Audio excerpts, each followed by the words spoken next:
It's the Icom IC-7760.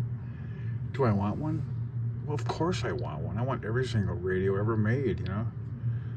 This thing's clocking in around $6,000.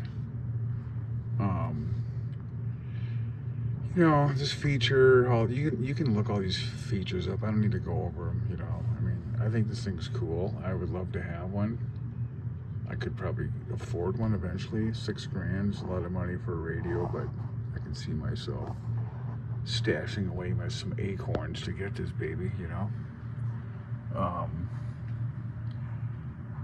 You know, it's got multiple antenna ports in the back, and as you know, there's a remote head and a remote power unit. It's 200 watts. I don't know if you call it a power unit, but you know, the remote head, and then the actual unit, the power unit, that all this stuff, all the power, all that goes on, you know, is you know, it's separate, you know that, and it has, you know, it doesn't require an external DC power supply. It's built into the other box. Okay. Yeah, it seems cool. I want one. Why not? You can look at the features. IC-7760. The one thing I thought would be cool about this radio is, one of my stupid things to do would be to remotely locate the actual power unit, you know, the other box where all the stuff is, you know, somehow remote that somewhere by the antenna up a tree.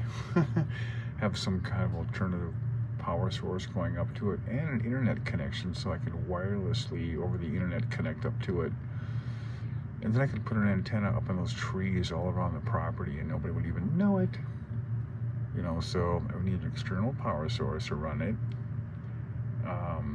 You see what I'm saying, folks? Like, it's more and more insane, the things I think about with this radio. You know, it's the same Icom, you know, the interface in the front with the 7300. Hi. Let's both turn the knob, shall we? Yeah, let's both do it. Anyway, it's insane. Yeah, I think it's a cool radio. I just, you know, nowadays with all the SDR radios, you can get, you know, this is almost becoming a has-been, I must say, but I don't think it is yet.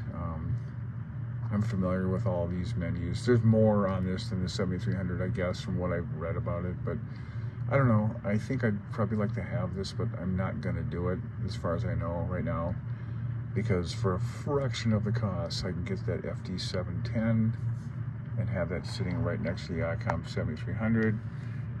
And because I really want to play around with Yaesu's menus and Yaesu's computer program and diddling stuff, you know, I don't know. I just think it's kind of fun to play around with different systems, you know, such as iPhone versus Android, iPad versus Windows computer, and you know, Linux, all that. I think it's kind of fun to play with all that stuff. I think I don't really like to stick with one particular platform when it comes to software.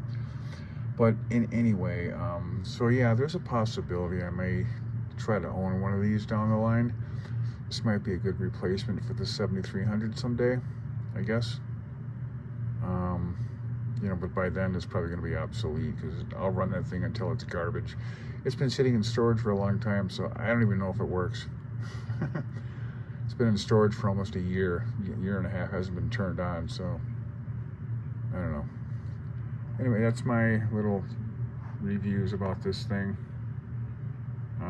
Kind of psyched up about it. Yeah, this box right here, I could remote that somewhere else off-site. You know, and if I could remote that like way far away somewhere, like, I don't know, in a different state, you know, and just remote by the other box to it, yeah, that'd be good. So yeah, I got some ideas just by watching videos about that radio.